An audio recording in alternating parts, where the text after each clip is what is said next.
गर्दन के दर्द से बचाव के लिए एक्सरसाइजेज परफॉर्म करने से पहले मैं यहाँ पे ये बताना चाहूँगा कि हमारा रोज़मर्रा का लाइफस्टाइल इस तरह का हो चुका है कि हमें बहुत से काम गर्दन झुकाकर करना पड़ते हैं। सबसे ज़्यादा मोबाइल इस्तेमाल करते वक्त हम लोग अपनी गर्दन झुकाकर मोबाइल इस्तेमाल कर रहे होते हैं। इसके अलावा स्टूडेंट्स जब वो पढ़ रहे होते हैं तो उस वक्त भी उनकी गर्दन आगे को झुकी होती है। तो वो तमाम अफराद जिनको गर्दन झुकाकर काम करना पड़ता है तो उनके नेक मसल्स कुछ स्टिफ हो जाते हैं, कुछ मसल्स उनके वीक हो जाते हैं, जिनकी वजह से उनको नेक पेन रहता है। तो आज ये सिंपल एक्सरसाइजेज ऐसे तमाम अफराद के लिए बहुत ज़्यादा मुफीद हैं। आप ये एक्सरसाइजेज किसी भी वक्त आसानी से परफॉर्म कर सकते हैं। जब आपको अपनी गर्दन के मसल्स में तनाव महसूस हो, स्टिफनेस महसूस हो, तो आपने सबसे पहले मसल्स को रिलैक्स करने के लिए simple range of motion exercises perform करना है।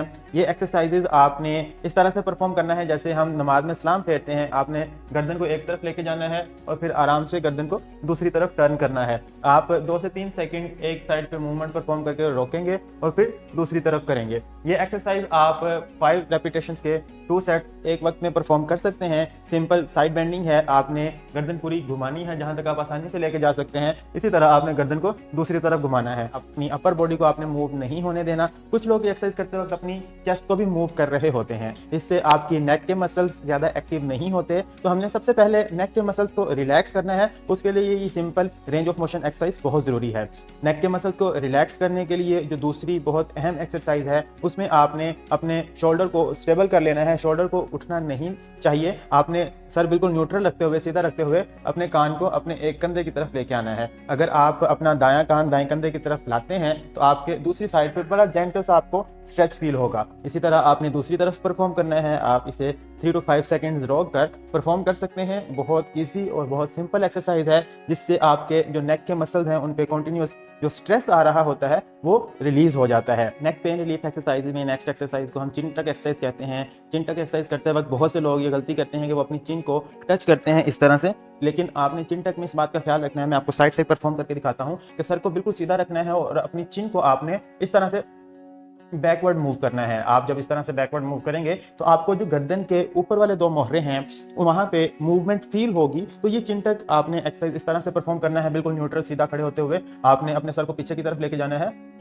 अगर आपको इस तरह पीछे लेके जाना मुश्किल फील हो तो आप शुरू में अपनी उंगली की कमांड के साथ ये मूवमेंट कर सकते हैं और आपने इसको 5 सेकेंड एटलीस्ट होल्ड करके रखना है। ये एक्सरसाइज भी आपको पेन रिलीफ में बहुत ज़्यादा हेल्प करेगी। इसके साथ एक सिंपल सी एक्सरसाइज जिसे हम नेक की रोटेशंस कहते हैं। आपने पूरी नेक की एक सर्कुलर मूवमेंट करना है। आप सिंपली बैठ के, खड़े होकर, जिस तरह भी आप कंफर्टेबल हो आप ये एक्सरसाइज परफॉर्म कर सकते हैं। कि आपने अपने एक कंधे को देखना है, उसके बाद छत की तरफ देखेंगे, फिर दूसरे कंधे को देखेंगे और फिर नीचे मूव करेंगे।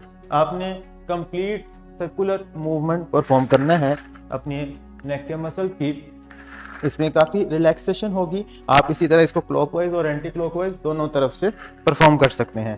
कोशिश करिएगा कि हाफ सर्कल में आप इनहेल करें और नेक्स्ट हाफ सर्कल में आप एक्सहेल कर दें। नेक के मसल को रिलैक्स करने के लिए जो कॉन्टिन्यूस मसल्स के ऊपर स्ट्रेस आ रहा होता है उसके लिए ये बहुत इफेक्टिव एक्सरसाइज है।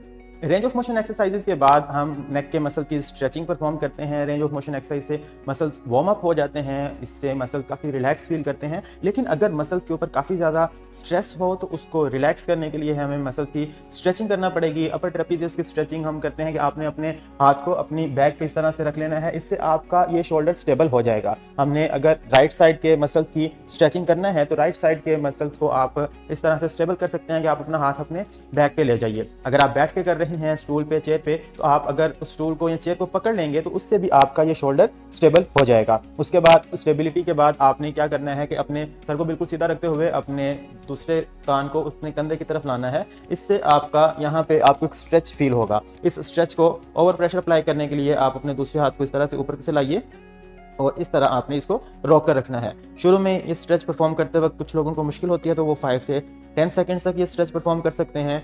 जैसे जैसे आप कंफर्टेबल होते जाएं तो आप इस स्ट्रेच को 30 सेकंड्स होल्ड के साथ परफॉर्म करिएगा। 30 सेकंड्स होल्ड से आपके मसल्स मैक्सिमम रिलैक्स हो जाएंगे और आप बहुत ज़्यादा कंफर्टेबल फील करेंगे। नेक्स्ट जो मसल जिसकी हम स्ट्रेचिंग करेंगे डेट इज लिवेटर स्कैपुली। यहाँ पे बैक साइड पे हमारा मसल है। इसकी स्ट्रेच करने के लिए इसे भी हमने जिस तरह इस शोल्डर को स्टेबल किया था, इसी तरह हम यहाँ से अगर राइट साइड को हमने परफॉर्म करना है तो हम अपना हाथ यहाँ पे रख लेंगे ताकि हमारा ये मसल स्टेबल हो जाए, हमारा स्कैपुलर लिफ्ट नहीं करेगा। और उसके बाद आपने अपने सर को घुमाना है। मोस्टली हम इसको 45 के एंगल पे परफॉर्म करते हैं। आपने सिंपल जेंटल सी रोटेशन करना है और उसके बाद नीचे की तरफ देखना है। अपने दूसरे हाथ के साथ आप यहाँ से ओवर प्रेशर अप्लाई करेंगे और आपको यहाँ पे बकायदा स्ट्रेच महसूस होगा। इसी तरह आपने इस तरफ का परफॉर्म करना है तो आप ये इस तरह करेंगे, बिल्कुल न्यूट्रल पोजीशन से हमने सर घुमाया, उसके बाद नीचे की तरफ करना है। इस तरह स्टेबिलिटी के साथ हम ये परफॉर्म करेंगे। ऐसे परफॉर्म करना, स्टेबल करना आपको मुश्किल फील हो तो आप सिंपली इस तरह स्टेबल करके इसको परफॉर्म कर सकते हैं, जैसे आपने पहले स्ट्रेच में अपने शोल्डर को स्टेबल किया था। इसी के साथ में हमारा जो थर्ड स्ट्रेच है वो स्केलिनी मसल का स्ट्रेच है, फ्रंट पे हमारा मसल है। तो इसको स्ट्रेच करने के लिए हम यहाँ पे अपनी क्लेविकल को, कॉलर बोन को स्टेबल करेंगे और उसके साथ आपने रोटेट करना है। अगर राइट साइड के मसल को हमने स्ट्रेच देना है तो हम राइट साइड के स्कैपुला को अपने लेफ्ट हैंड के साथ स्टेबल कर लेंगे और उसके बाद रोटेट करेंगे एंड देन अपवर्ड हम उसके ऊपर की तरफ देखेंगे।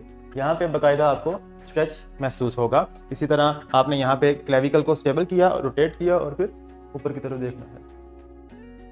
इस स्ट्रेच को भी आपने 30 सेकेंड्स होल्ड के साथ परफॉर्म करने की कोशिश करनी है। अगर आप 30 सेकेंड्स होल्ड के साथ ये परफॉर्म करते हैं तो 3 to 5 रेपिटेशंस आपको रिलैक्स करने के लिए और आपके दर्द को कम करने के लिए, ख़त्म करने के लिए बहुत ज़्यादा हेल्पफुल होंगी। जब हमारे पास क्लिनिक पे पेशेंट आते हैं तो उनकी कंप्लीट हिस्ट्री टेकिंग के बाद हम असेसमेंट करते हैं, उनकी कंप्लीट इवैल्यूएशन की जाती है, हमारे कुछ स्पेशल टेस्ट होते हैं हम वो परफॉर्म करते हैं और उससे हमें पता चलता है कि उनकी ये नेक पेन मस्कुलर है, किसी बोनी इन्वॉल्वमेंट की वजह से है, कोई न्यूरोलॉजिकल इन्वॉल्वमेंट है। तो इन सारी चीज़ों की असेसमेंट के बाद हम उनके लिए specific individualised customised treatment plan design करते हैं जिससे उनका दर्द मुकम्मल तौर पर ठीक हो जाता है। ये एक्सरसाइजेज होम प्लान एक्सरसाइजेज में हम बताते हैं जिनको पेशेंट्स घर पे परफॉर्म कर सकते हैं। इसके अलावा बहुत सी एक्सरसाइजेज होती हैं जो हम अपने हाथों के साथ परफॉर्म करते हैं जिसमें मोहरों की स्पेसिफिक मूवमेंट होती है, स्पेसिफिक टेक्निक्स होती हैं। तो उससे भी पेशेंट का जो नेक पेन है वो मुकम्मल तौर पर ठीक हो जाता है।